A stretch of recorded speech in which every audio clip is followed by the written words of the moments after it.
mountain crush hills, nigga, take a dead soul, breathe life and make it live, nigga. No affiliation, so it's no one to compare with us. Took the Lord's laws and the ain't people fit, nigga. Ain't for the body, cause you know that killer head quicker. With these bars, I'm on my grizzly, so bear with me. You spit cold, I spit blue, on the dead sickness. You fall diamond, I fall stranger, on the dead headed. You 3K, we been the bullshit, we ain't Christian. Harm one of us, get pistol whip like the gun, got a belt with it. I'm bright different, the competition just a mill, I'm fat different. I stood front line on them fields, I blood different. I'd rather be a corpse than a coward, I'm lead different. Shit, I'm lead different. Come through like a juggernaut, so don't get in the way. And we take everything serious, we don't play. I wonder now what they gonna say. Shit, we make profits off the shooters like the NBA. You get slayed.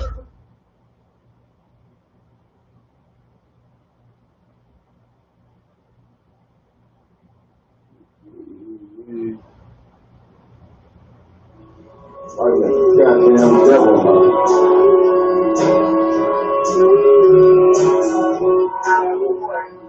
boy, you better not speak like cause I'm in the line. They know what they don't stop, trying to adapt, but this shit don't stop. Playing in the ball, wanna see them all fall, not one, not two, wanna see them all fall, that they do not ride. I can see be when he got shit in the water. See, I know things they don't want you to know. Act like they ain't never told you before. Never on the earth, that was worthy that he wrote. Don't worry about it, brother, he gon' reap what he sows. Don't worry about it, since he gon' get it for the low. I wanna see him dead, for a nigga gotta go. Fucking with a nation, he don't wanna let go. And also, he don't wanna see us grow. Hang up in the trees, then watch the bodies rock. Put us in a 5 minute, gotta be hot. Put us in a 7 minute, gotta be hell. Do you know how it feels when you can't fight back? Weak ass cops don't know about that. Nobody really wanna see a little weak nigga. But I'm black on my weak nigga. Martin Luther King and a green nigga. No matter what it seems, we ain't free nigga. I will never join hands with my enemies. No one ever pressure trying to get rid of me. And the pressure really ever did shit for us. Only get back what they took from us. I only want blood, I want your love. Cause I get enough from the most high above. Can't take it back too late for that. Don't cry now, too mad for that. I just don't die, I'ma drink to that, yeah.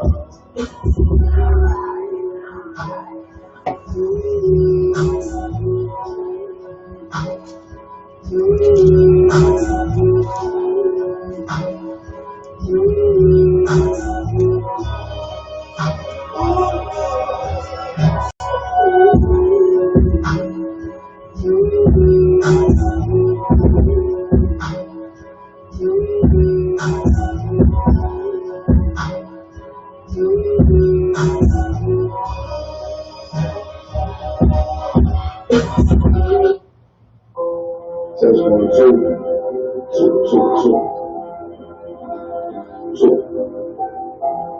All that moment was the fear case. All that moment was the fear case. Lord said, especially for the soul. Right now. All I ever wanted was to be a gangster. Little did I know I wasn't danger. The decisions that I made provoked the Lord's anger. Prayed to him all the time, but I was just a stranger. All I ever wanted was to be a gangster. Little did I know I wasn't danger. The decisions that I made provoked the Lord's anger. Prayed to him all the time, but I was just a stranger. All I wanted was to be a gangster and shot call. To be known with them niggas letting shots off. Either that or the right hand to the top dog. Funny how we see better than not the lives lost. Can't be focused on the life that's hopeless.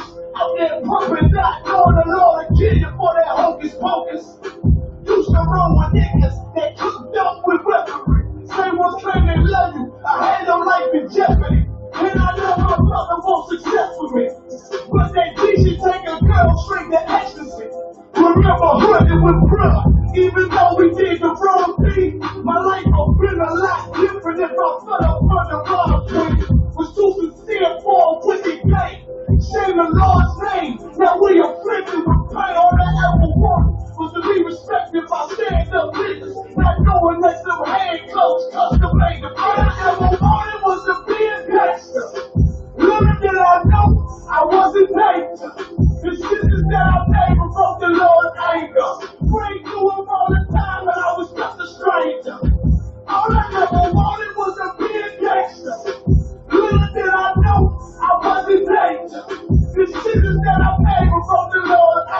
Breakthrough, I'm on the path, but I was just a stranger. All I wanted was to be a gangster. I ain't lying, I was close to dying. Knew I wanted to live, but I wasn't trying. I was defiant, not knowing that this ain't how we live. It's just how they design. To turn you in the streets, you get more indifferent. They don't take it on your papers and no restrictions. My father said a hard head will make a soft ass. I didn't care, I wanted fear when I walked past. In the place where black man's blood is cheap, I thank the Lord for the day I was on Main Street. Pissing in the cup, back and forth to court, down in DC school. I swear it felt like I cried on that fucking porch. The Lord said, my sheep, they ain't hear my voice. Boy, you wild UPK, I told them I ain't have a choice. They said God ain't 50-50, what's gonna come to pass? The Lord called me out the world, and that's all right. All it was to be a gangster. Little did I know, I was in danger. Decisions that I made provoked the Lord's anger. Prayed to him all the time, but I was just a stranger. All I ever wanted was to be a gangster. Little did I know, I was in danger. Decisions that I made provoked the Lord's anger. Prayed to him all the time, but I was just a stranger. All I wanted was to be a gangster. It should be paid until it hit the fan. I want power and a throne in the fucking grand. All I wanted was to be a gangster, but I was realized a righteous man. And now I got the upper hand. God promote this brand. Correct all multitudes until they all understand. If I can't get that crown, Lord, then put me in the hands of someone for fighting back me and shit bad. Reminiscing on the pain that was felt. Shit, I was in the jail. Shit, I needed help. But I was locked up in the judge, but man on the shelf. Every crime just felt like I was left by myself. All I wanted was to impress niggas with my grinding. Now I ain't trying to prove shit to nobody but Muhammad. I just smoke these niggas lies and I smoke. One time for the most high, he made me a cutthroat. Cause all I ever wanted was to smash my opponents. Steady cash, not knowing it wouldn't last. You gotta hold yourself by his owners. Cause all I ever wanted was to be a gangster. Little did I know, I was in danger. The decisions that I made was the Lord's anger. Free to him all the time, but I was just a stranger. All I ever wanted was to be a gangster. All right. Shalom, Israel, Precinct Captain, 10,000. Kwame Hall coming out of Southern California. Once again, Tuesday Brotherhood class, as we do all across the nation, man. Today, we're going to talk about a needed topic once again, and it's something that we lack with having this exposure to the Christian church, to your Muslim mosque, to all of these other vain things that go on in the world. Now, the topic today is trust in the Lord and not your own vanity. You got a lot of people that do what? They trust in what they think. They trust in what they believe. They trust in their interpretation. And then they fail every single time. They fail at life. They fail at raising kids. They fail at keeping a marriage intact. They fail at everything because what they decided to do is trust in themselves, meaning trust in their lust, in their own desires, instead of putting first the Most High and his point of view and his way that he raised us to be. Like, there's a reason why the Lord decided to say what? That I will make you a special people among better than all the other people. Why? Why would he say this? Because you guys are being called, as Israelites, we're being called by his name. So he has to show his special and his greatness through us so that the other nations can see how great we are as a people and what a God we serve and how great our God has to be for us in their vain thinking of how great we are. And so one of the stories we was going to bring out, I'm going to bring out a few little stories about trusting in a brother in the scriptures, trusting in the Most High and going against the vainness of the world, these other religions. And what's the importance of that too? Like, you got to defend the truth. And what I mean by defending the truth, you got to ensure that what you do in keeping the laws is held to the utmost seriousness. You know what I mean? You got to look at those that don't keep the law as below you, because that's really what they are. They're beneath you that don't keep the law. They're disgusting. To not keep the law is to say you want to be as the heathens are. And we can't have that, especially as Black, Hispanic, and Native American Indian people. I mean, the Bible calls us the salt of the earth for what reason? Because of our abilities, the way that the Lord shows, even in our wickedness, in our pain, and our destruction, how much He's with us. Because without us in this place, excuse me one second, I'll be right back. Let me get this door.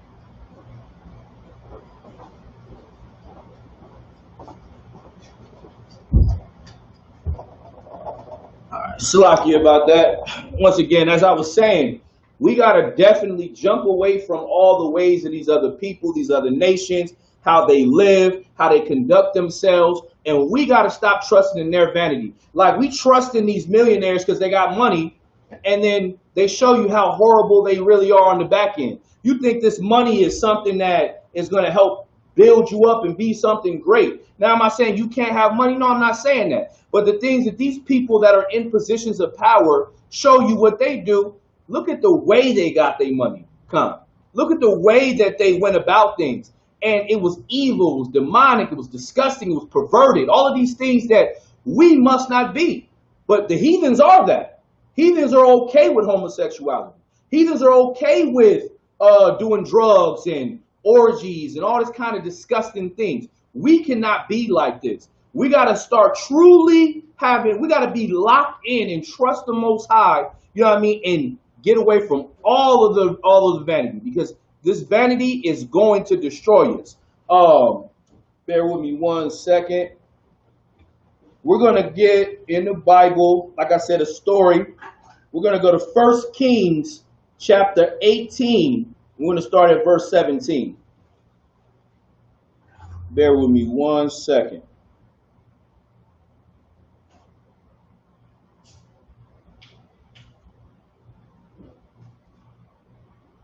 You almost ready back there, All right, no sweat. Give me 1 second to water everybody in their patience. Bear with me 1 second.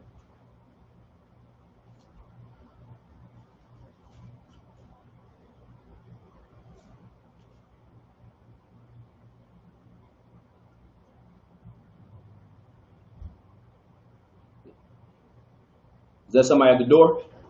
Okay, no sweat. What? You almost ready to go? Yeah. All right, no sweat. Bear with me 1 second. Just got to keep things intact, and then we'll start right now. All right. So once again, like I said, we're at 1 Kings chapter 1. Excuse me. 1 Kings chapter 18 and verse 17. Let me know when you got it, Doc.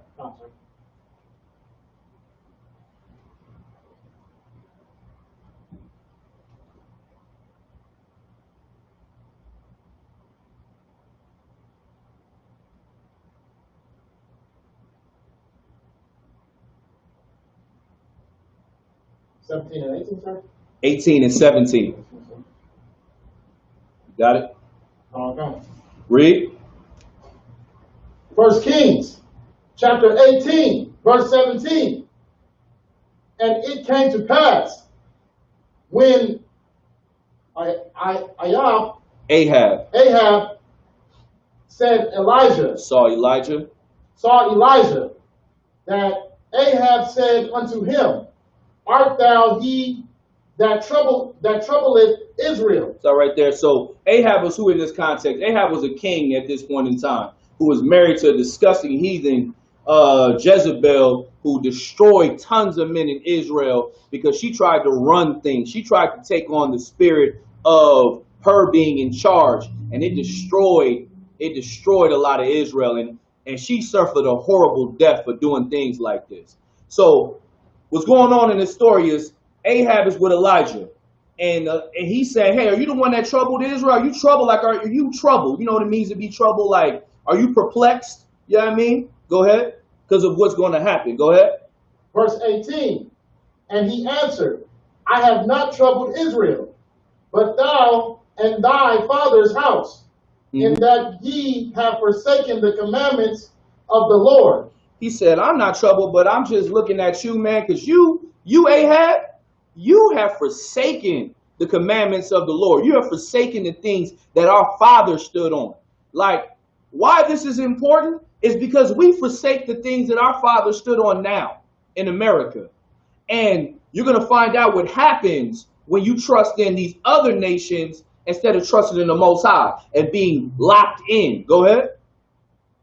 And thou hast followed Baalim. Baal. Which is Baal. What is Baal? Anybody know? No, sweat. Baal is the other gods. Like, to serve Baal is like to serve America. Or to serve the Muslim faith. It's like serving America or Muhammad or Buddhists. That's serving Baal, serving these other gods.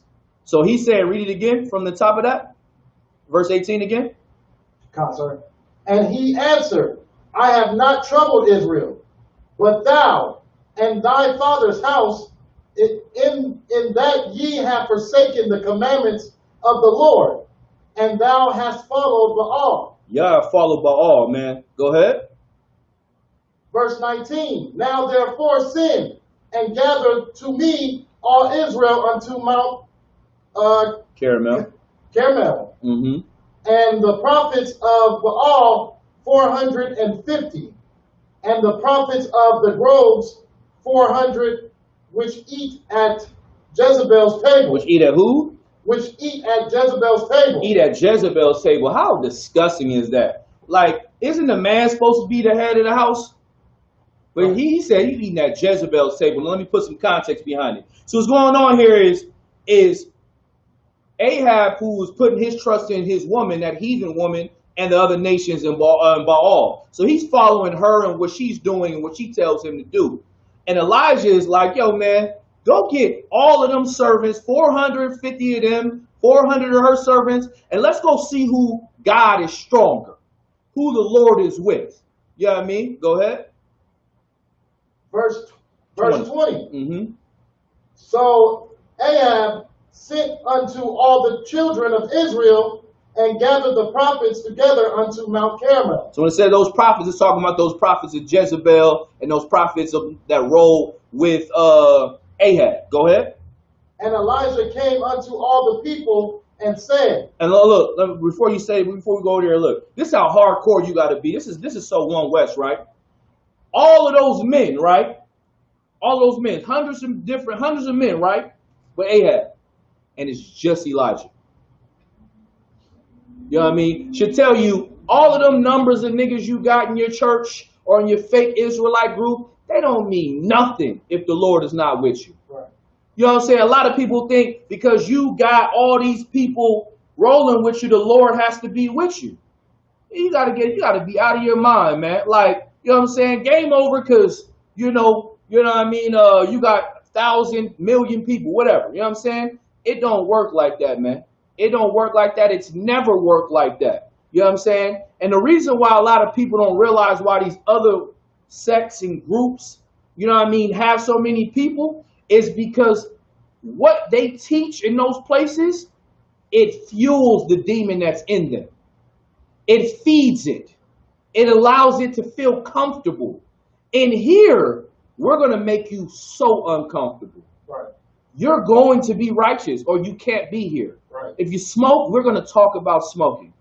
If you're a homosexual, we're going to talk about homosexuality.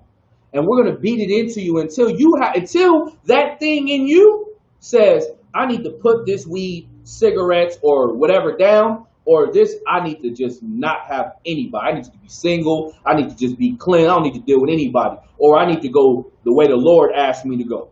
You know what I mean? So keep reading. So it's verse 21, right? Verse 20. Go from verse 20. Verse 20? Uh-huh. Oh, God. Verse 20. So Ahab sent unto all the children of Israel and gathered the prophets together unto Mount Carmel. Mm-hmm. And Elijah came unto all the people and said, How long halt ye between two opinions? Meaning, how long are y'all going to still waver between these two things? What I say and what they say. Go ahead. If the Lord be God, follow him. The Lord be God, man. Follow him. Meaning, like, how are you going to worry? Like, how are you going to be on the fence? I don't know, or this is the God, or that might be the God. It's either he is or he isn't. He's saying, and if he is, then why not follow him? Right. He's cutting them like, y'all so weak in y'all faith, man. You know what I mean? Y'all trust in this vainness of what's going on. Go ahead. But if Baal, then follow him. And the people answered him not a word. And the people answered him not a word. Why? Because they knew that they were fifth in discussion. They knew that they weren't serving the way they should have been serving. They knew that they weren't doing things according to how they should be doing them. Because they were on the fence, like your Christian church, or your fake Israelite groups, or your fake Muslims.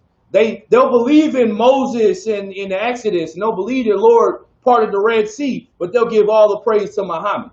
Nigga, either you gonna follow the Bible or you gonna follow the Quran. What are you gonna do? Right. You know what I'm saying? Or they'll say they learn, you know what I'm saying, the truth, but they want to teach it in this manner. Nigga, either you gonna learn it how it was taught, or you gonna keep and lock in on what you gotta lock in on. Why try to keep the thing why try to hold on to the things, you know what I mean, and still try to teach them if they're not right. Right. It's like either they were right or they were wrong. You know what I'm saying? Or what is it? And that's why they didn't answer him a word, because he's basically putting them in a box. He's like, y'all gonna have to figure this out. What are y'all gonna do today? Go ahead. Verse 22. Then said Elijah unto the people, I, even I only, remain a prophet of the Lord. He said, even I only, remaineth a prophet of the Lord. Go ahead. But Baal's prophets are 450 men. But Baal prophets are only 450 men. I got all these prophets for what? He said, I'm one man that stand with the Lord. You got 450. And let's see what happens. Go ahead. Verse 23. Let them therefore give us two bullets. Two what? 2 bullets. Okay. You know what a bullock is? Yeah, it's like a cow. Bullock is like a cat. Yeah, like a calf, or it's like a calf, an animal. So he's saying give 2 bullocks. So basically what he's doing, he's like, let's propose this. Let's get 2 bullocks. Go ahead. And let them choose 1 bullock for themselves. Let them choose one for themselves. Go ahead. And cut it in pieces. And cut it in pieces. Go ahead. And lay it on wood. So he's saying, look, I'm going to create this altar, and you guys are going to create one too. We're going to put them side by side, cut them up. Go ahead. And put no fire under. And we're not going to put no fire on them, because normally you put fire on them to do what? To cook them, right? No. But we're not going to put any fire under them. We're going to just lay them out flat in front of all the people. And we're going to find out who God is with. Whose God is who. Go ahead. No. And I will dress the other bullock and lay it on wood. And put no fire under. Go ahead. And call ye on the name of your gods. And he said, and this is what we're going to do. Since y'all think serving America or serving this other gods is what it is, then we're going to set something up. We're going to prove today who the Lord is with. We're going to prove whose God is powerful. I'm going to set up 2 different altars. 1 bullock y'all set up, 1 bullock I set up. And y'all going, you know what y'all got to do? Somebody at the door? Here's something. No sweat. Stand by for just a second. Oh, yes. Good to go? Come. No sweat. And so you got 2 bullets, and he's saying, all right, look, y'all go and pray to your God. Pray to your God and make your God set it on fire. If your God is powerful as you say he is, he should be able to do what? Set it on fire. Would you agree? I mean, if I'm serving the Lord and the Lord said that, and I'm doing this not in my own vainness, but I'm doing this to prove a point, to prove whose Lord is powerful, who we should be following, your God should be able to do that. So Elijah go ahead, man. Pray on your gods. Read from there. Verse 24, I think we're at, calling your gods. Come. Verse 24. And call ye on the name of your gods. And I will call on the name of the Lord. And I will call on the name of the Lord. Go ahead. And the God that answereth by fire, let him be God. And the God that answereth, let him be God. Meaning if Baal answer, then we going to serve who? Baal. But if the Most High answers, we going to serve the Most High. Let's just get it out the way. Go ahead. And all the people answered and said, it is well spoken. And Elijah said unto the prophets of Baal, choose you 1 bullet for yourselves, and dress it first, for ye are many, and call on the name of your gods, but put no fire under. But put no fire under. Don't be no liar. Don't be no cheater. Let's be 100% stand up about this. Go ahead. And they took the bullet which was given to them, like a given them, and they dressed it and called on the name of Baal from morning even until noon. No, they say they called on it when? From morning even until noon. They called on it all morning, even until noon. They was calling on their God. Look, Baal, please send the fireball. Sound very Christian to me. Right. Yeah, you know I mean, sound very Muslim to me. They call that what, Ramadan. We fasted. We just give the Day of Atonement on hand if you just did it, man. You know what I'm saying? We just had the Day of Atonement. You feel me? And what is Ramadan? Ramadan is when they try to out fast the Hebrews. You know what I mean? We don't eat. You know what I mean? This is that whole spirit. They called on their God day and night. Day and night. Christians do that all day, man. Go ahead. Right. And called on the name of Baal from morning even until noon, saying, oh, Baal, hear us. Oh, Baal, hear us. Go ahead. But there was no voice. There was no what? But there was no voice. Tell that Christian, there's no voice. You only hearing yourself. Ain't nobody talking to you, Christian. Ain't nobody talking to you, Muslim. There was no voice when you served Baal. Go ahead. Nor any that answered. Nor any that answered. Go ahead. And they leaped upon the altar which was made. And it came to pass at noon that Elijah mocked them. What did Elijah do? He mocked them. Elijah started talking shit. He's like, man, this is the garbage I've been telling y'all about. He like, man, he mocked them. He's talking big smack. Now remember, you got to be some type of man to be doing that amongst hundreds of these prophets, right? Because to serve the Lord, you should have no what? Anybody know? You gonna serve the Lord, you should have no what? Well, that is correct, but on topic. If you want to serve the Lord, if I'm gonna give you a scenario. It's like 1 second. If me and you, brother, right? We go to a club, and let me give a better example. All right, so say there's a party, it's a blood party, and 2 Crip dudes walk into a blood party. What are you going to think about them? One, I know you're going to think they're crazy, but what are you going to think about them going in there? Just what comes to mind when you think? Go ahead. No cowards. That is the point. They have no fear. Like, because you got to be, to say you're going in a party, blew it up, you're asking for a problem. Right. So he mocking them. He's like, and imagine seeing on, he's like, man, he's talking smack. I told y'all some dumb this and that and blase. You know what I mean? He's mocking them because they going day and night praying, thinking that praying that they're doing is going somewhere. Right. Who else thinks their praying goes somewhere? The Christians do. Right. Who else thinks their praying goes somewhere? The Muslims do. These other people think their prayers go anywhere. Yet in the Christian church, in the Muslim mosque, and all these other faiths, you got the biggest drug dealers, the biggest whores, the biggest murderers, the most people incarcerated, and they're all Christians or Muslim. I mean, you got to start seeing things for what they are, right? Right. And that's what he was trying to get them to understand, man. You got to put away your vanity and trust in only the Most High power. But they doing what? They having that zealous spirit to serve America, right. serve Baal, serve the Muslim faith, because they love this place. How could you love a place where your babies are being murdered? Right. How could you love a place where your people are getting shot in the streets like dogs? Like every couple of weeks, we are another hashtag. It's another conversation about the police shooting your brother or killing your sister. Brother, you saw there was a mentally ill, disabled Black and Hispanic man in the past couple of years that has been murdered by the police. Are you serious? Right. Like somebody that isn't even in their right mind, but they have that Black or Hispanic brown tone and skin, and they got that spirit on them, and that still makes a white man afraid. Right. You gotta wake up, man. You gotta see the things. You got what's the age-old saying? If it walks like a duck, it quacks like a duck. It must be what? It must be a goddamn duck. You know what I mean? It's the reality of it. And so, but we keep saying it's a chicken. Nah, dog, that's a pigeon. It is what it is, man. The white man has forever been the devil that the Bible speaks of. Right.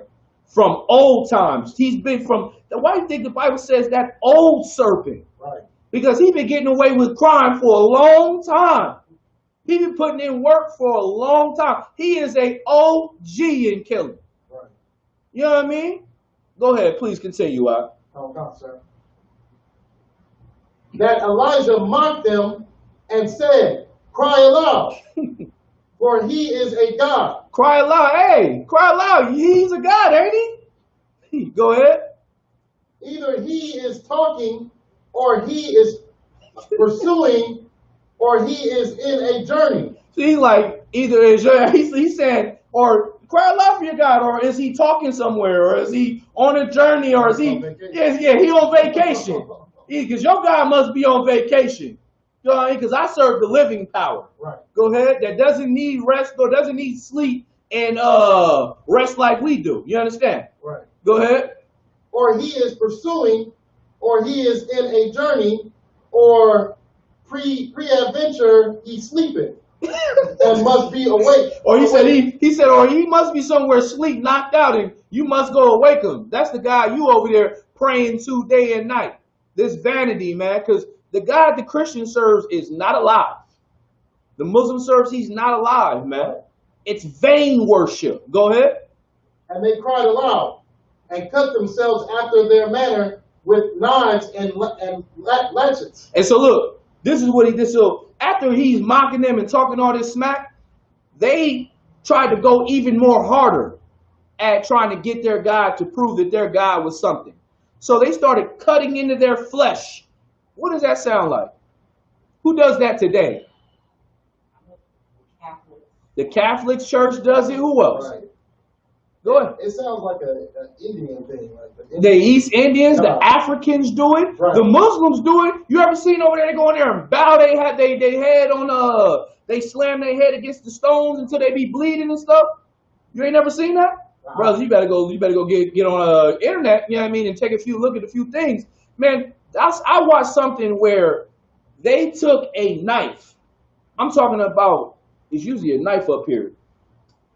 I'm talking about a blade like this long, sharp as ever, had a baby, and they were cutting its scalp, cutting the baby's head open as a token to its loyalty. And the baby is sitting there screaming, screaming. You know what I'm saying? Because that is unnecessary. But this is what they're doing. They're trying to take it to the next level. They pray morning, noon, and night. Sounds like, a lot of these vain religions. They praying morning, noon, and night and getting nowhere. So they try to take it a step closer. They start cutting into their flesh as an additional sacrifice to their God. Go ahead. I think we're at 28. No, I was thinking. Oh, please go ahead. Example of something else, but No, go ahead. What's the one you got? It's like in the back of my mind. I can't. No sweat. If you remember, bring it out. No, sir. 28.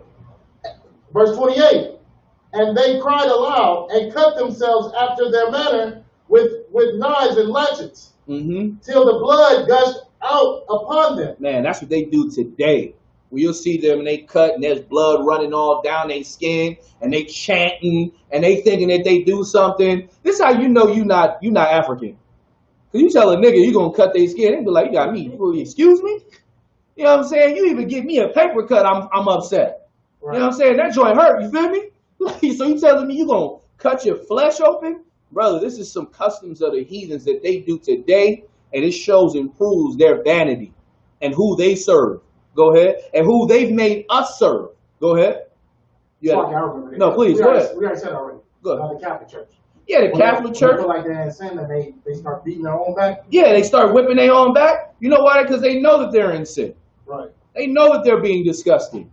They know, like, how could, like, you got these dudes, man, with sexually transmitted diseases and committing homosexual acts. I thought a bishop was supposed to be blameless. You're supposed to be clean. But these people are so disgusting and so vain, man. They don't even know. They put on the biggest charade that you could ever think, man. The way that they get down and make you perceive them as holy, and the fact that you give that to them, it's absolutely disgusting. But you look at that black man or that Hispanic man that don't sell drugs to nobody, that don't harm anyone, that goes home and loves his family, wants to take care of his children. And because he looks a certain way, like I have a certain look, I don't know, it is what it is. If you would never guess that I slaved where I slave at. I look like I was fresh out of jail all the time, people. And I walk in, they find out, like, man, you work there or you do this. It's because we have a look, but I don't never trespass against anyone. Right. I don't never do anything. I don't sell drugs to nobody. I don't do anything that is going to get me killed by the Most High Power. Like the Bible says, it is a horrible thing to fall into the hands of the Most High God. Right. I don't want to fall into the hands. I want to be in His good graces. You understand? Right. And so I'm saying that to say, like, you look at these people, but see me and see a criminal, but I don't break no laws. I follow laws. I pay my tickets. I pay my fines. I hold my peace, and I keep it moving. You know what I mean? But I'm saying that this is the people that we serve that do these vain and disgusting acts, cutting into their flesh as if that's going to do something. Go ahead. Till the blood gushed out upon them. Mm-hmm. Verse 29. And it came to pass, when midday was past, mm-hmm. and they prophesied until the time of the offering of the evening sacrifice, mm-hmm. that there was neither voice nor any to answer, nor any that regarded. Man, he was like, man, we waited after they cut themselves all open. We waited all till midday and all day, and nobody came, nobody answered, nothing happened. This came to nothing. You know what I mean? Go ahead. Verse 30. And Elijah said unto all the people, come near unto me. Mm-hmm. And now, all the people came near unto him. Now Elijah like, now watch this. Come unto me. Please, go ahead. And he repaired the altar of the Lord that was broken down. Mm-hmm. And Elijah took 12 stones. Yeah. Why did he say 12 stones? What do you think? Go ahead. Was that to represent the 12 tribes, sir? Of course it was, man. Because you know the Lord loves those 12 sons, man. He loves them blacks, Hispanics, and Native American Indians. He loves them niggas, spicks, and wetbacks, man. So he was like, y'all over here with this vain garbage, let me show y'all something. Come to me. I'm going to grab these 12 stones in representation of the 12 tribes of the nation of Israel. But go ahead. I don't want to jump too far. According to the number of the tribes of the sons of Jacob, mm-hmm. unto whom the word of the Lord came, mm-hmm. saying, Israel shall be thy name.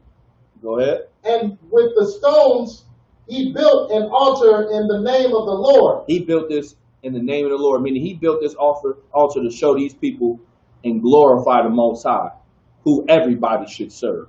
Go ahead. And he made a trench about the altar. Okay. Now, he said he made a trench about the altar. Why do you think he made the trench?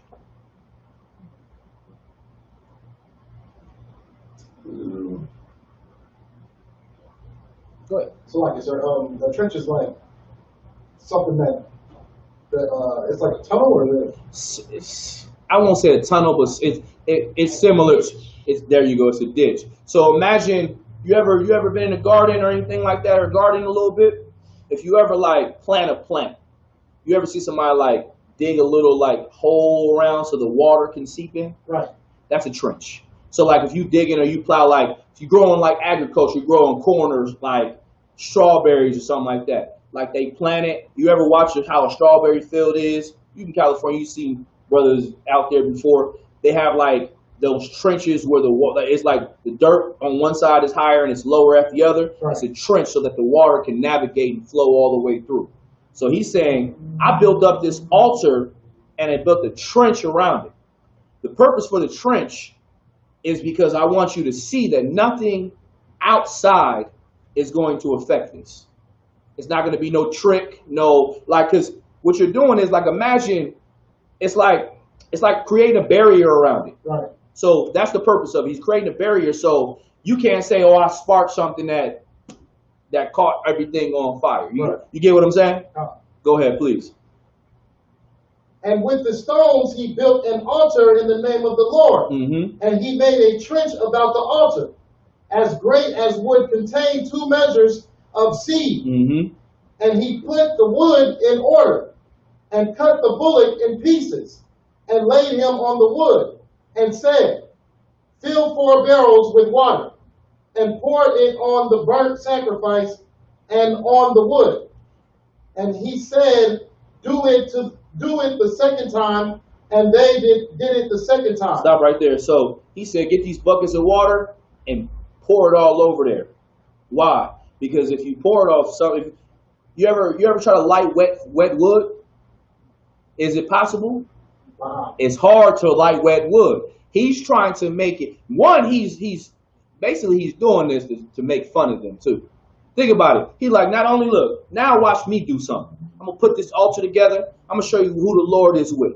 I'm going to set these stones up here in the name of the 12 tribes of Israel. I'm going to line these wood up the way it's supposed to be lined up. I'm going to put this bullock on top of it and dress it up and cut it up into correct pieces. Then I'm going to I'm going to get a trench around it. And then I'm going to fill the trench up with water, and I'm going to splash and drip all of this bullock in water. And not only did I do it once, I did it a second time. I made sure that it was nice and wet. Right. So that you can know when this joint gets set on fire, you'll know who have done it. Making sense? Sorry. Go ahead, please continue. And they did it the second time. And he said, Do it the third time. He said, not only do it twice, and do that shit one more time, dog. One more time. I need it 3 times. Go ahead. And they did it the third time. Mm-hmm. Verse 35. And the water ran around about the altar. Mm-hmm. And he filled the trench also with water. Not only that he wet it all up, it was wet all around it, he filled the whole trench up with water. So there's no excuse when this joint catch on fire. Go ahead.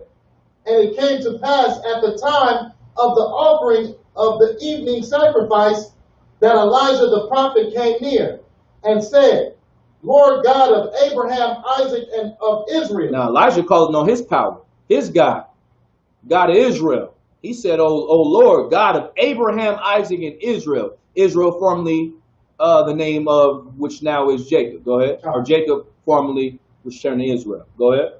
Let it be known this day that thou art God in Israel, and that I am thy servant. And that I am thy what? That I am thy servant. He said, and I am thy servant. I am one that serves you, my Lord. Go ahead. And that I have done all these things at thy word. And I have done all these things in thy word, meaning I have done these all things to glorify you, to show you to be true and everything else to be false. Go ahead.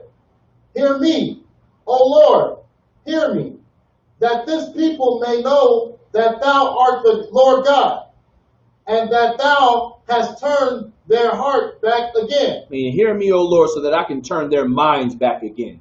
Because they were wavering between two things, right? Oh. They were wavering between serving Baal or Israel. Let's just make it clear. Go ahead. So like, sir, is he showing that humbleness because of Moses? Why would you say Moses? Because, like, you know how, like, when you go through the scriptures, you learn off of the mistakes of your forefathers, like, and he's kind of like making it known that this is the God, that this is the Lord's. You can say that to this extent. Like, we know that now, so I would say yes, but I won't say that that was his, direct mission behind Moses. More or less than it was, listen, I serve the Most High in truth and in spirit. Right. I do as what my Father tells me. As in the beginning in verse 18 and 19, he told King Ahab, you have perverted and followed not what our forefathers have shown us. But he's trying to make it clear, like, and Ahab has seen this. He's seen this. Because what has Ahab done? He has drawn weak into a woman. And he let a Jezebel, not only but a heathen woman, Right. He let that woman take over, and she's running the kingdom, and she's killing your people. You know what I'm saying? So you got to look at it as, it's not about Moses anyway, but it's the spirit of always having the trust in the Most High. Right. It's the spirit of saying, above all things, I will put the Lord first. Moses, because Moses had that to an extent. Moses didn't make it. You understand that, right? No. You know what I'm saying? So I wouldn't say Moses, because Elijah got transcended into a chariot. Right. You know what I'm saying? Elijah did what we all trying to do. Right. But then he came back as John and he fucked up. Right. You know what I'm saying? So, he might be back on the earth again. We don't know. And he might be getting it right now. Right. Until Christ returns. But I'm just saying, like, I wouldn't say Moses indirectly, but Moses did push the spirit to say, he, let my people go, and he really did try to follow the Most High in regards to that. But you just want to look at Elijah as a brother that is serious about the Lord and about his Father's business. Right. And that's how every brother and sister should be. You should be serious about your Father's business. Meaning, you were made to be better. You were given the opportunity to be better. And so you have to be better regardless of whatever the circumstance is. If it's nobody seeing you, if it's over 450 of these so-called prophets with you, you got to be strong in every situation you're in. And so the reason for this is because we trust in vain things. And what are those vain things? People loving Baal. That they not praying day and night, praying like the Christians do? Were they not cutting into their flesh, doing things contrary to what the Bible says? And he's saying here, like, man, listen, oh Lord, hear me, your servant, the one that came to do your will, not my will, but your will. Because what do Christians do? Their will. Right. They do what they want to do. Right. But all, like, if it was legal in the Bible for us to cut our skin open and bleed all over ourselves, if that was our culture and what we were supposed to be doing, and it was of the Most High, you would know, because I'd be doing it. You would know. But I don't do that. Generals, captains above me, officers, troopers, young men, sisters, everybody, we don't do that in here, because we're not following vain things. You know what I'm saying? But the spirit Elijah is basically, he's about his Father's business in this situation. And he's trying to explain to Ahab, this is what you should have done. You should have been about your Father's business. But you were weak because you love the things of this world. He loved the heathen woman. How many brothers in the world love heathen women today? Right. I mean, damn, they praise a white woman. I don't understand. She smelled like wet clothes. I don't understand, dog. You know what I mean? You love an Asian woman. Like, brother, she chopping up rats and feeding you. You know what I mean? Calling it kung pao chicken. Right. Come on, dog. Like, I don't get it, man. Have you seen a black and Hispanic woman? Brother, I know what the Lord was doing. You know what I'm saying? Brother, I don't get it. I don't understand. But let's not deviate too much. Let's get back to where we're at. Okay. Start from the top of 37. Verse 37. Where we at, 37? Come on, sir. Go ahead. Verse 37. Hear me, O Lord, hear me, that this people may know that thou art the Lord God, and that thou hast turned their heart back again. Verse 38, then the fire of the Lord fell and consumed the burnt sacrifice. And the fire of the Lord then what? Fell and consumed the burnt sacrifice. It fell and it consumed the whole sacrifice. That wet, damp thing that was there, the Lord sent that fire that he asked for and burnt all of that up, man. So that they could see who the Most High was with. Who's God, who was the God to serve. Go ahead. And consumed the burnt sacrifice, and the wood, and the stones, and the dust, and licked up the water that was in the trench. Man, it licked up the water that was in the trench. Meaning it scorched. Like, when it said licked up, it meant it evaporated. Right. Imagine a puddle of water and you just see something just, and you look and go, damn, all of that's gone? Come on, man. And if I seen, and it's crazy though. You gotta think about this too, right? We don't see certain things like that in this time right now. Right. Not yet. And these niggas still sin against the Lord. Like Commander Adriana brought it out great during my hymen as well. Niggas saw the Red Sea split, dog. Think about that. Niggas saw the Red Sea split. Right. And niggas still want to smoke weed. Niggas still want to go sleep with heathen women.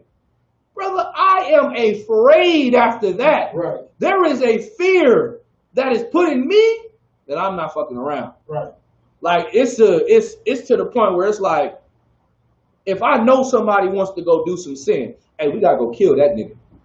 Because I don't want no problems with the Lord. Like, we gotta do something. We gotta cast him out. Let him be with the heathens. Let him not be with us. I don't want no problems. Because what I just saw, brother, it should have changed your life. But that's how hard-headed we are. Right. Like when the Bible says we're a hard-headed and stiff-necked people, Right. brother, there's no one on hard-headed and stiff-necked black people. Right. I mean, damn, have you seen somebody's mama? I know my mama is hard-headed and stiff-necked. Right. I mean, damn, black woman, black man, I mean, we're just ornery. You know what I mean? It's just what it is. God. You know what I mean? We set in our ways. But go ahead, read a little bit more on that. Oh, God. Verse 38. Then the fire of the Lord fell and consumed the burnt sacrifice, and the wood, and the stones, and the dust, and licked up the water that was in the trench. And when all the people saw it, they fell on their faces, and they said, "The Lord, He is the God. The Lord, He is the God." Verse 40. And Elijah said, look, and then this scope part, they basically saying, Yahweh is the power. Yahweh is the power. They chant that now because they seen something amazing. Go ahead. Verse 40. And Elijah said unto them, "Take the prophets of Baal." Now this is where it gets sticky. Now Elijah like, man, after y'all done took me through all this and I had to prove to y'all who to go serve and that you niggas is wicked. Elijah's like, hey man, take all them prophets of Baal, man. Let me show you what a real priest gonna do. Let not one of them escape. Hey, don't let one of them niggas get away. Don't let now that they didn't have I didn't have to do all this. You know what I mean? And I had no problem because all glory goes to the Most High. But now that I had to do that, make sure all them niggas that was talking all that shit, make sure none of them get away. Right. Go ahead. And let none of them escape. And they took them. And Elijah brought them down to the brook Kishon and slew them there. And Elijah was like, now I'm finna kill all you niggas, man. Because you don't deserve to live. Right. You know what I mean? And that's the point. He's basically trying to, what I want you to get from this story is, the story was just an example of a brother trusting in the Lord in adversity and going out here telling the people who they should serve and showing them, man, you over here on the fence. You over here trying to serve by all, but the power is who you should be serving, the Most High Yahweh and His Son Christ, our King. But you still want to be over here. So let me show you. And that's what we're doing now. We showing them. We showing brothers and sisters how to change, how to be better. Because eventually, we're going to stop showing you. And then what Elijah did, that's going to come to you too. It's time to go. You're going to die from the things you do. Right. There's responsibility. And the cold part is, we don't want you to die. Right. We truly want black and Hispanic people to live, and Native American Indian people to live. But you gotta want to live too. You know what I'm saying? That's that old age saying. I'm gonna bring it up. I can lead you to the water, but I can't make you drink it. I can show you if you thirst. I can give you some water when you're thirsty, but if you pour the water out, shit is on you. You didn't really want it. And then you got to get whatever comes with it. And so drop that. Give me, what did I want after this? Salakia. Actually, and I'm going to show you. Go to verse 19 of 19 and 1. I'm going to go 2 more verses into the next chapter. Just to show you the spirit that still lingers in our sisters and brothers today. Verse 19, right? Verse 19 or chapter 19? Chapter 19, verse 1, excuse me. First Kings, chapter 19, verse 1. And Ahab told Jezebel all that Elijah had done. Stop right there. And it's like a nigga that's underneath his woman. Nigga, this is a sucker nigga, dog. He is like, hey man, I gotta tell you something. What we call that in the street? We call that shit pillow talking. He pillow talking. He finna go pillow talk to his woman real quick. Go ahead. And with all how he had slain all the prophets with the sword. And man, he was like, yo man, hey man, you see, man, I was over there with Elijah, man. You know, the Lord is with that nigga, man. Man, look, man, we had set up some altars, man. We was praying to Baal didn't come, and then he set the shit up, and then from the fucking sky, man, Lord sent from heaven, man, and scorched everything, man, and we realized the Lord was with him. And then he killed all them niggas that roll with you and with me. You know what I'm saying? So he pillow talking to his woman. And look what this broad said. Verse 2. Then Jezebel sent a message unto Elijah, saying, so let the gods do to me, and more also, if I make not thy life as the life of one of them by tomorrow about this time. Meaning she was basically saying, okay, so if you can do all that, then I better not live tomorrow then. Or I'm going to go ahead and do what you did to them. Like, that bitch was wicked, dog. She was a wicked, cold piece of work. Right. And she died a horrible death. She threatened the prophet, dog. And that's what these women out here, these brothers out here be doing. They be threatening prophets, and they wonder why they drop dead. Right. We don't say this just because, like, man, the Lord is with us. Right. And what happens? Our enemies fall because you don't believe that the Lord is with us. Right. And then we show you not by our own actions, but we show you by our actions. We show you by how the work gets done. We show you how we change brothers and sisters. And y'all don't believe it, and they become stronger. And they forget about the way they used to be, and they just stand on their two feet. And they be everything that they were called to be. And you guys get weaker, and the Lord just withers y'all away, man, because y'all were never concrete in this. And that's the point, man. Like, you got to get away from the spirits of these type of people. The spirits of those that serve Baal. When we're in this place, when you love the stripping, like, what is it, Atlanta, the South? Well, they love prostitution and stripping, man. They love it. It's like little girls, they grow up to want to go twerk. Like, think about that. All the things a little girl could be: a mother, a daughter, a doctor, you know what I'm saying, a stay-at-home wife, like all kind of beautiful things where they could help they could be some, whatever, I don't know, just all different things that could help their community. They teaching little girls how to twerk, man. Right. Because they serve Baal in the spirit of this place. And what they do, they show you that they serve it by how they sacrifice for it. How they sacrifice. They willing to kill their kids to get money. Right. They willing to give their life and their soul up for a piece of paper, man. You know what I'm saying? Amongst the masses. Drop that. Get me, what do I want? Give me Matthew 22 and 33. Matthew 22 and 33. Get that real quick.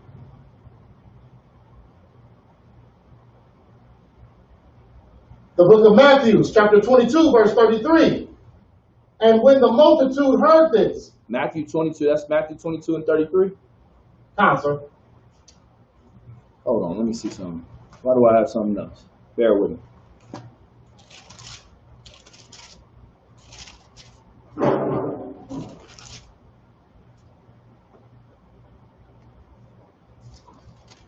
Is it Mark? Slack. Give me 1 second. That's not it.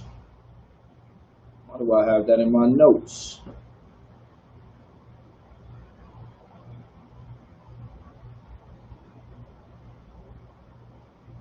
Excuse me. Matthew 23 and 20 and 33.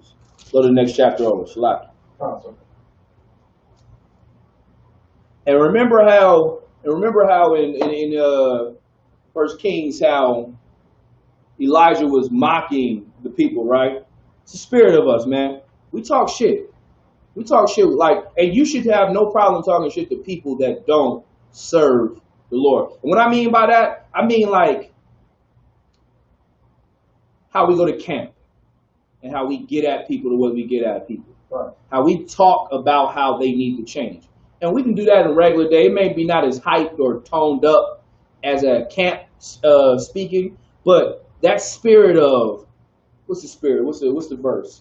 I think it's Galatians 4 and 26, where it says, "Be ye therefore, though I be rude in speech, yet not in knowledge." Meaning, it's not a sin to talk strong, talk rude. Sometimes you need that, because getting talked to a certain way is correction. Because if I talk to you a certain way, you don't really realize if I mean it, I mean it. Because if I just say, "Oh, no, don't do that," do I really care? No, not really. But if I say, if you don't stop that shit, you're going to die. You're going to be like, well, damn. Like, he mean that. Right. He not playing with that. You know what I'm saying? And so that's the spirit of us talking strong, masculinity, strength. That's why Elijah was getting at him like that way. I want to show another reference in the New Testament of our king doing the same thing. Go ahead. The book of Matthew, chapter 23, verse 33. Go ahead. Ye serpents. Ye what? Ye serpents. Man, ye serpents. Like, I was reading the other day, a brother was asking, like, are there any curse words in the Bible? Stuff like this. This is a curse word. Right. Like, in olden times, nigga call you a snake. Like, he like, you serpents. Like, he's saying, ye serpents. It's like, you hoes. You know what I'm saying? That's pretty much what he's saying. Like, you hoes over there, man. Like, our king was nothing to be played with. He wasn't just soft, lovey-dovey, come together, Christ, I don't pray for you, Jesus. You know what I mean? Like all that bull that they talk in the Christian church. He wasn't that, man. He was a nigga, dog. And a nigga that was not playing with. He was a father. Like he had that spirit of a father. Like, hey, you serpents, man. You hoes over there.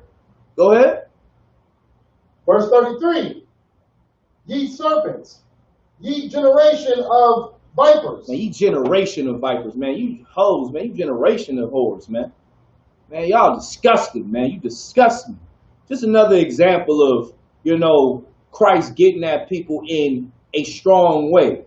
That whole lovey-dovey garbage, you need to put that aside. Right. Christ was an austere man, a strict and stern man. Right. I think we understand that. Oh, God. You know what I mean? But what do these people in the world want to be that love the vanity? They want to be like their father. So let's get the precept, John 8:44.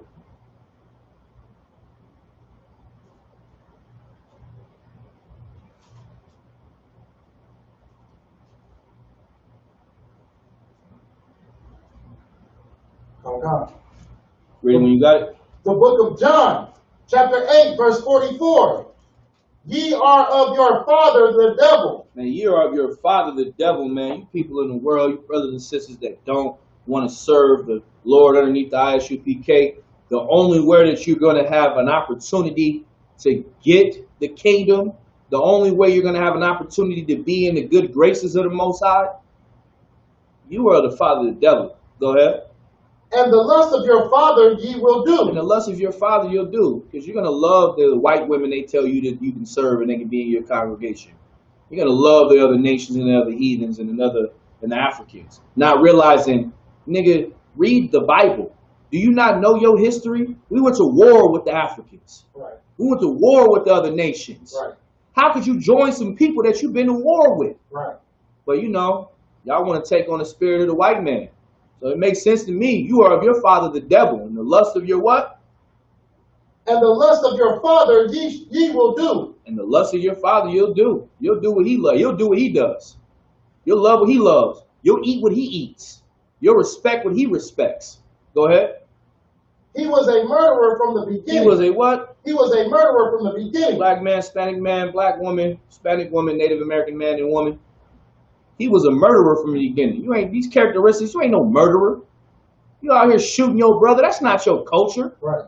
You over here destroying and ripping babies out of your vagina.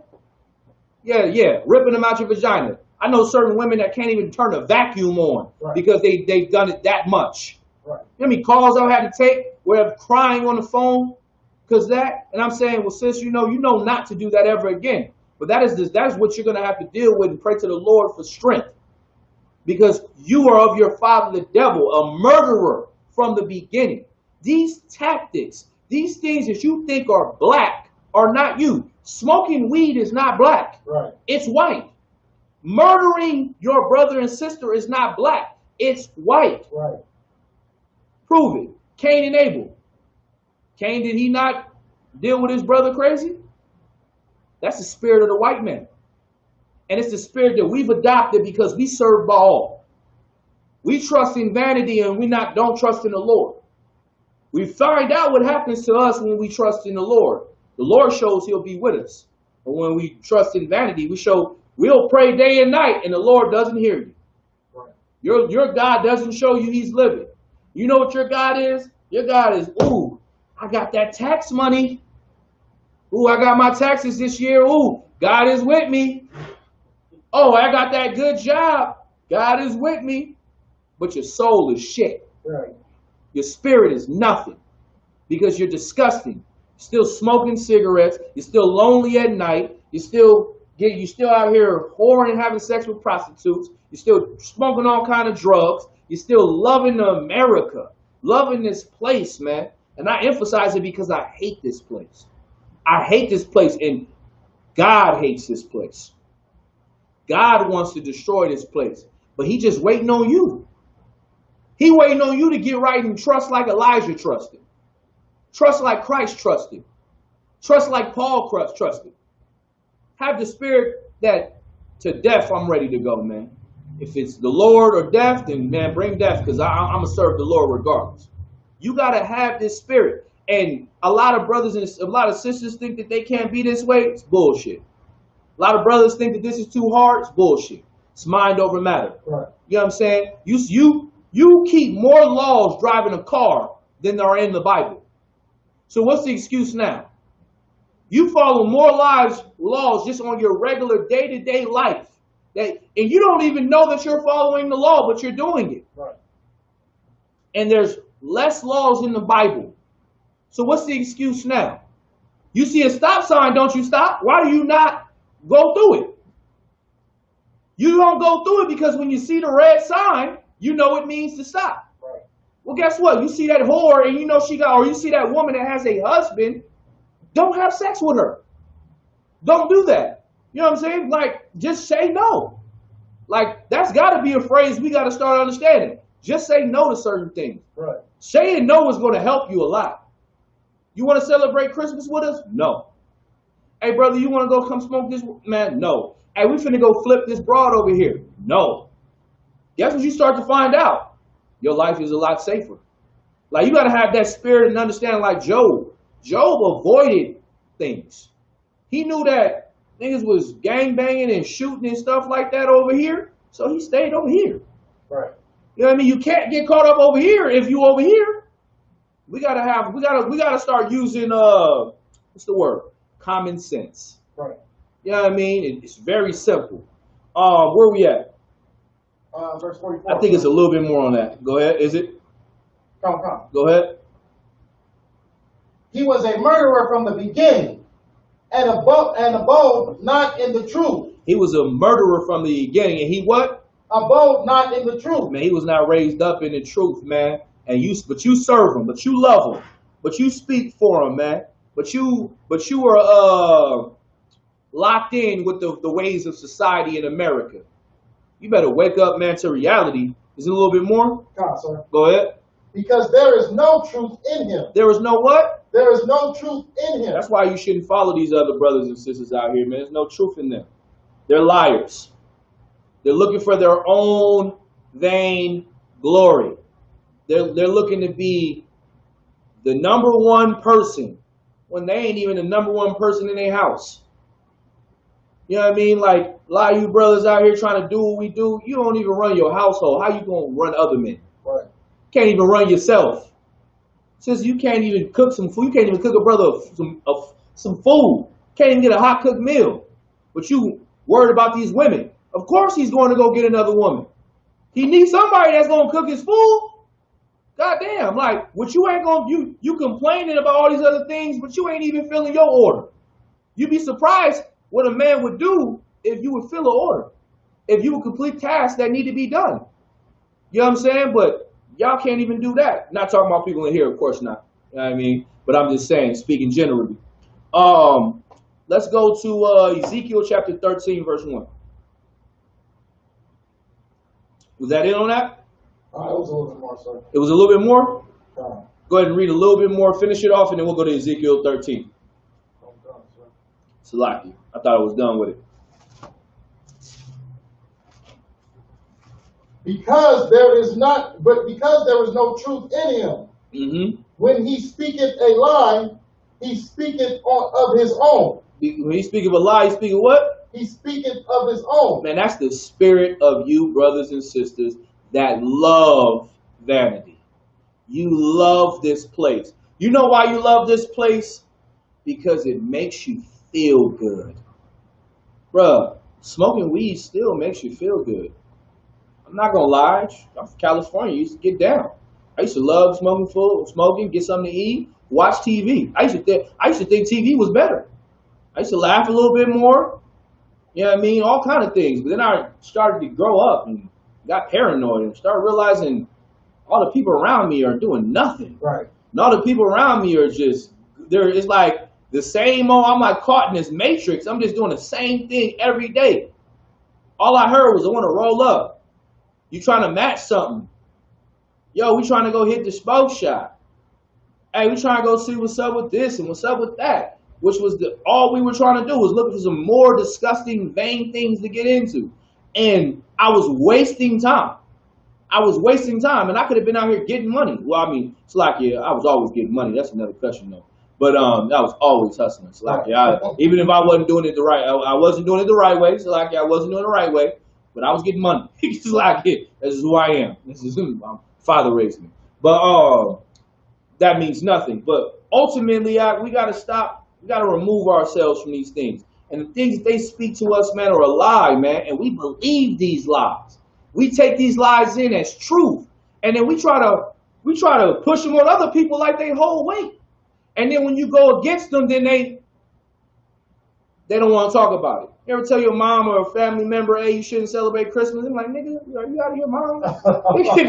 Put this Christmas tree up. Right. You know what I'm saying? I'm putting these presents underneath here. I want my gift. Right. How childish are we? Like, when are we going to start being adults about things? Like, come on. You know how many relationships get broken up because you didn't get your woman nothing on Valentine's Day? Right. You know what I'm saying? Because you didn't get nothing, the relationship broke up because the person that was at her job, her work husband, y'all know that's a term, right? They got work husbands these days. Right. He was the one that was laying the pipe, and now you thinking she ain't answering the phone because she mad at you. No, but she laid up getting 10 inches depth in her. You know what I mean? So like you. I'm just saying, like, it's that ridiculous. Because you believe this thing, you believe the ways of this place called America. You got what I want, Ezekiel 13? In the first chapter. You want me to finish off? If it's more, Salaki. If it's more, Salaki. I ain't know it was more. Go ahead. It's just two more. Sorry. Go ahead, please read. For he is a liar and the father of it. And he's a liar. He's the father of lies. Go ahead. That's all, sir. All right, go ahead. Ezekiel 13. Might be sure. Let's start at verse 1. The book of Ezekiel, chapter 13, verse 1. And the word of the Lord came unto me, saying, Son of man, prophesy against the prophets and Israel that prophecy. Read that again from the top. Come. And the word of the Lord came unto me, saying, And the word of the Lord came unto Ezekiel, saying, go ahead. Son of man, prophesy against the prophets. Prophesy against the prophets. Come. Prophesy against the prophets and Israel that prophesied. So read that one more time. Read it slower. You Verse got it? 2. Is yours in the old? Is yours is in the old Quaker English? This is on my phone, sir. I'm not. Is it 1611?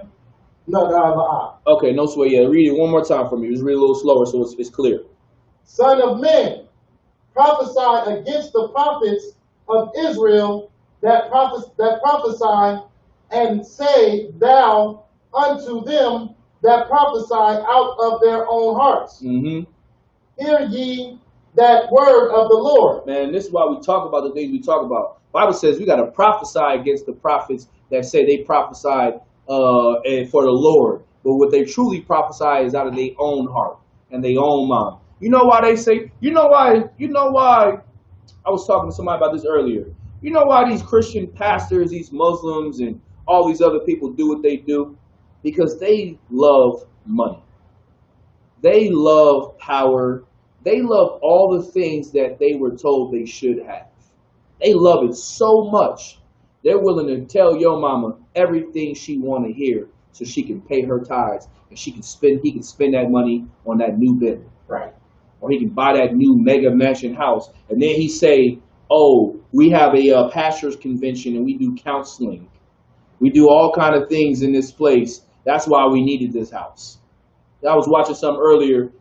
Light-skinned brother, he's being indicted. He's a pastor. And he's being indicted, and they're asking, this thing was ridiculous. I mean, absolutely ridiculous. They were asking him, okay, about his house and his cars, and then they were asking him about his clothes and his wardrobe. And he was like, yeah, they were like, so we see that you spent like $50,000 in like a couple of weeks at Gucci and Louis Vuitton and some other store. And he was like, so a pastor needs to wear Gucci and Louis Vuitton, which is what the white man, the devil, asking him. He was like, this is his response. He was like, well, I do a lot of prophesying and preaching, and the other shirts don't feel good and don't fit my skin well, and I sweat a lot, and these shirts hold my sweat back. And so, he was just making this whole little argument about why he was spending $50,000 or whatever amount on some material, some name brand material. Right. But you got brothers and sisters in the congregation that ain't gonna be able to pay rent, ain't gonna be able to make. They got to worry about how they gonna come up with $200-300 for their light bill. Come on, bro. Right. Like Bible saying, prophesy against them that prophesy of their own hearts, their own mind. That's what these people are doing. That's why we get it. Like when brothers say just the wickedest things about the Bible to fit their narrative, it's of their own mind. This is why we say what we say. Like when you read and watch an ISUPK video and we say we are not affiliated with any other Israelite group, that's a stamp and a marker that even them are trying to take on because they seen us do it, because it's always been the truth. But why we say it is this. It's because we can't be held accountable for the lies that these other people are going to say. Right. The lies that they're going to spread. Because one thing we know about Black and Hispanic people, we are very gullible when it comes to material. We're very materialistic. Very materialistic people. We love to have all of the best of everything. And there's nothing wrong with having the best of things if you've earned and you sacrificed and you did what you had to do to get it and you got it lawfully. But these brothers are trying to get it and they're manipulating people. That whole prosperity thing, it's killing us, man. You know what I mean? And that's why we got to prophesy against these prophets that prophesy of their own heart. Go ahead, keep reading. Okay. Verse 3. Okay. Verse 3. Thus saith the Lord God, who unto the foolish prophets. Whoa. Woe unto the foolish prophets. What does that mean? Beware? No, destruction. Oh, destruction. Death or destruction unto the foolish prophets. Go ahead. Oh, God. Woe unto the foolish prophets that follow their own spirit. Man, that follow their own spirit. How many times you hear somebody, oh, the spirit led me to do this? That's a foolish prophet that says that, man. You know what I'm saying? The spirit of the Lord is that thing that makes you do what God says, not what you felt. I don't follow me. I have my own desires. You know what I mean? I have my own desires of certain things, but I know I can't do certain things because it'll cause me to do what? Sin. And the worst thing I can do is sin against my power. Because with sin comes what? Judgment. And these brothers don't think that. You know what I'm saying? That's what he's saying. Woe to the prophets that, the foolish prophets, you know what I mean? That follow their own spirit. Go ahead. And have seen nothing. And have seen what? And have seen nothing. They have seen not a damn thing. Woe unto them prophets. They talk a good game. They say, oh, I seen this and seen that. You know what I mean? They didn't prophesied, you know, dreams. You know what I mean? I guess that was actually a real good prophecy because we're dealing with that right now. We join together and we are destroyed for that. But they prophesy all kind of vain things and they ain't seen a damn thing. Go ahead. Verse 4. O Israel, thy prophets are like the foxes in the desert. Man, they prophets are like a fox in the desert. What does that mean? Go ahead. I think it's pertaining to how the fox hunts, like when he comes after you, smell. I'm listening. But what would you say? So it's like he's like a deceitful hunter. Yeah, he's slick. Ain't nobody more slicker than a Christian pastor or a Muslim. You know what I mean? They slick with their words. They slick and deceitful, aren't they? I mean, come on, you got to be a deceitful bastard and a slick mug. You know what I mean? To be getting millions of dollars out of people.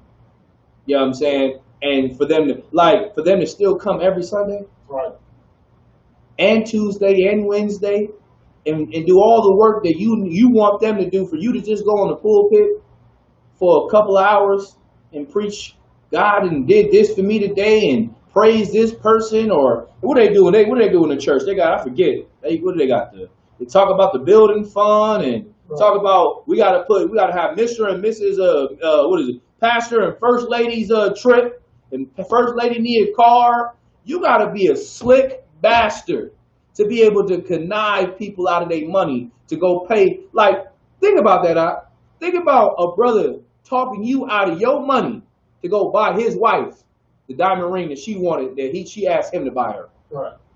You got to be a slick bastard. You hear me though? Like that's crazy to me. Right. Ain't nobody more slicker than these disgusting bastards in these churches and these Muslim mosques and all over outside of the UPK. Go ahead. Or to talk to you in what was it? Getting a $5 million airplane. What was it? A jet. Come on. I need to fly the best. I need to fly. He got to get on a PJ to do the work of the Lord. I need a private jet. $65 million. Right. Come on. Black people ain't broke. Let me tell you something. There's no way that you raise $65 million in a black church and then you turn around and tell me black people is broke. Right. You know what black people have? Black people have weak leadership. That's what it is. And that's what we have to destroy, weak leadership. Because you gave us $65 million, brother, kingdom be back in a couple days. Right. Because let some of us have the opportunity to be full-time priests. That's what I'm working for. Y'all understand? In the back, I am hustling and working hard as hell to be a full-time priest. I'm figuring out ways every day. Because if I can go and be a full-time priest, I would be going for a month here, a month there. Tell my rib, listen, baby, I'll be back. Look, I'll be there. Matter of fact, if you got some time off, you might as well come over here. I'm going to fly you out here with me.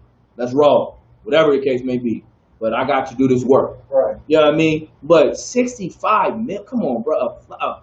You know what you would do with that much money? I know what I can do. I would own all of Detroit. Right. I would own all Detroit, Cleveland. I'd have 3-4 Island. I remember, let me get that out of my mind. That was vanity. That was vanity. That was vanity. Excuse me. I had a vain moment. Brother, there's so much stuff I could do. But, you know what I mean? And these brothers, that's what they're looking for. They want islands. They want the jets. They want the status. But it means nothing when you're not serving the Lord. And they got to be destroyed because it's killing our people. Go ahead, keep reading. And it's like it. And that is why, that is the attribute of the fox in the desert, slick. And that's why they're able to do what they do. That's why they must be destroyed. Go ahead. Verse 5. Okay. Verse 5. Ye have not gone up into the gaps. Neither made up. Ye have not gone into what? Into the gaps. What is the gaps?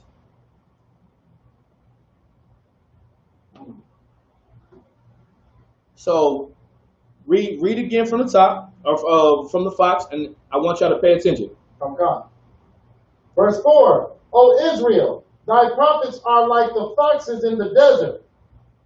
Ye have not gone up into the gaps. Your prophets are like the pastors that are going up into the desert. They'll do what? They'll go and get money out of people that got money. But where will they not go?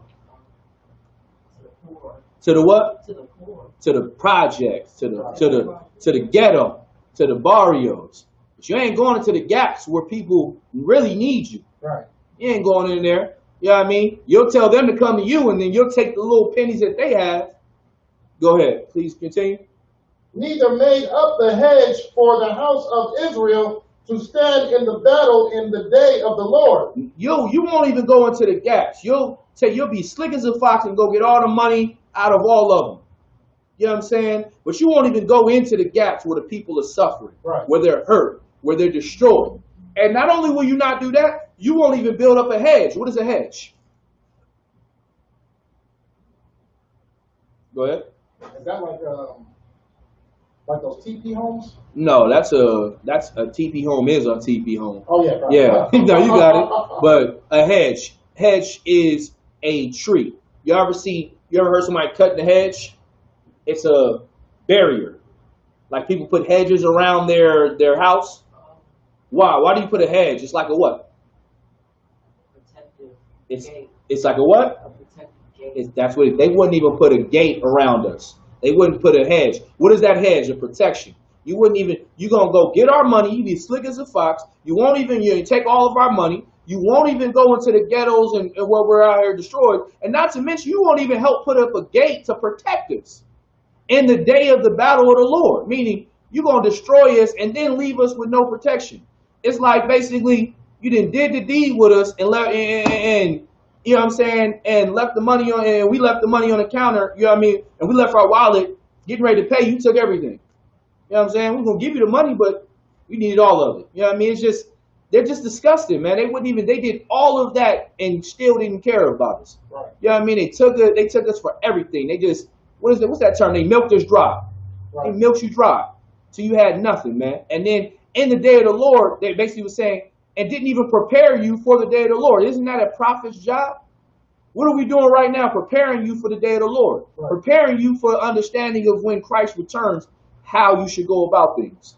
You know what I mean? Or preparing you to know what it's going to look like. Preparing you how to survive in the time until a chariot comes. Right. Preparing you what to do and what not to do. That's what they're not doing. You know what I mean? Go ahead. Neither made up the hedge for the house of Israel to stand in the battle in the day of the Lord. Go ahead. Verse 6. They have seen vanity and lying divination. They have seen vanity and lying divination. Go ahead. Saying, the Lord saith, and the Lord hath not sent them. This is a Christian church if you ain't know it, man. Right. He said they have seen vanity and lying divination. What's a divination, you know? Wow, sir. Let's get the definition. Okay.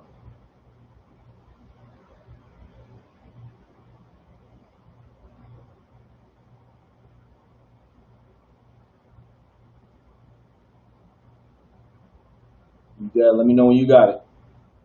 Okay. Yeah, sir. Divination, read it.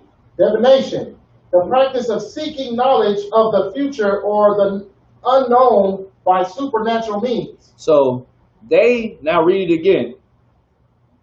The definition, sir? Or no, read the verse 6. Okay. So you know what it means now, right? Okay. Is it like a prophecy? That's exactly what it is. Okay. Read. So like, no, verse 13 and 6. Okay. Verse 6. They have seen vanity and lying divination. They have seen vanity, nothing, and lying about prophecy, saying, the Lord said. They give you prophecy saying, the Lord said this was going to happen. The Lord said this is why we did this. The Lord did this. Man, go ahead. So I'm saying, like, if I was reading that by myself, I probably would have just floated right past that without even understanding that. Yeah, that's the spirit of the Lord coming into the truth. We're gonna teach you so you'll never walk past it again. We're gonna show you this truth, and trust me, I understand it because there's certain things I'd be like, God damn. I was on the phone like, man, are you? It's like this is not in the Bible, sir. Are you out of like? I have those moments all the time because the Bible is beautiful. It for me. The Bible is poetry in motion. It's like the Bible says, it's rivers are flowing. It's flowing rivers. Right. It's poetry in motion to me because as you start to read and get more accustomed and get more knowledgeable and get more understanding and get the proper breakdowns, you start to see. This is what I've got from my understanding. You see that the Lord created us, set it up for us to rule. We messed up. We went through trials and tribulations, wars, conflict with the other nations. We sinned against him. We pushed the Lord to the side. He had a covenant with us. He agreed to keep us. So he standed on us. He rose us up to give us a chance. He let prophets roam the earth and speak all throughout different areas to wake brothers up, all and sisters up all over the world, and gave us time until Christ returned when he was going to end it all after he gave us enough time to say, I allowed you guys the opportunity to serve me. And either you rolled with me or you didn't. You know what I mean? But the in-betweens, like when you go into like Acts and you read about like King Agrippa, when the Pharisees charged Paul and how smooth Paul was when he came up to him, or like you go and read about Moses and how he like went and slew the Egyptian and then he ran off and had to come like you. It's just poetry in motion to see. Or how David was known he was going to be the king of Israel and Saul hated him and this is my phone. Saul was over here throwing javelins at him. You know what I mean? And imagine somebody, you know what a javelin is, right? It's like a big pole with a spike. Like, you know, he threw a javelin at David. David seen that and was like, well, I got to get out of here. I guess the king is upset. Like, this the brotherly spirit. Like, I guess I don't need to go talk to this nigga right now. You know what I mean? Like, it's just poetry in motion to me. And to think that this is I love it so much, as you should, because this is our family. This is our history. This is us. And then when you start to read it, you start to relate so much because it is you. Right. And when like this is a book of niggas, spicks and wetbacks. And we relate, and I'm making this point because when you say that, like, damn, I would have read over that, it's because you weren't taught it until right now. You know what I mean? Once again. And the beautiful thing is why it resonated so much is because it is you to understand this. It is you to know this. Like the Bible said, what? I put this truth in your inward parts. Now we're just waking it up. You know what I'm saying? So when you read, you be like, damn, that is so heavy. Right. You know what I mean? Like, I didn't even think that. That's why Jeremiah Muhammad says all the time, like, what's the definition? If you don't know it, read the definition, because once you know the definition, then you'll start to understand it a lot more. One of the things that I'm reading right now, well, I won't say I'm reading it exactly right now, but it's on hold. I just bought the book, Henry V. It's a Shakespeare book, and I bought it because a lot of the Bible is Old Quaker English. So I bought it because I want to read those type of books because those were written in the same context of how the Bible was written. Right. So when you start to read and understand the allegories and the metaphors and the way that they put things together, it'll make this a little bit more easier to understand. So you'll hear a phrase and know how they meant it, and you'll be like, ooh, it's just going to make the Bible stand out that much more. But that's a little side note. But let's keep continue. So you understand the prophecies that they said, the divinations that they say is of the Lord. You know what I mean? Go ahead. Okay. And the Lord hath not sent them. But the Lord ain't sent them. Lord had nothing to do with that bullshit. Go ahead. And they have made others to hope that they would confirm the word. They have made others to what? And they have made others to hope that they would confirm the word. Man, hey, ain't that so funny? I mean, damn, isn't that not the Christian church? They have made others to believe in these false dreams. You know what the false dream was that we believed in as black people? Barack Obama. Right. You know what I'm saying? We believed in change, didn't we? Right. So, what is it, 2008 change? You know what I mean? Black people were excited. The temperature of black and Hispanic people was ridiculous. And what changed? Absolutely nothing. But who made you believe in it? Who made you want to go vote for a black, so-called black president? Because he's African and his mother's white. Right. Go ahead. The black celebrities. Black celebrities. And who do black celebrities work for? White, Amalek. They work for the white. Yeah, they work for the Edomites, and ultimately, they work for the white man. And who pushes the white man's agenda like nobody else? Go ahead. Us. The black man, the Christian church. Yeah. We push that. Boy, they was there. You know what I mean? I don't know if you saw the church. I know your auntie, grandma, cousin. I know mine.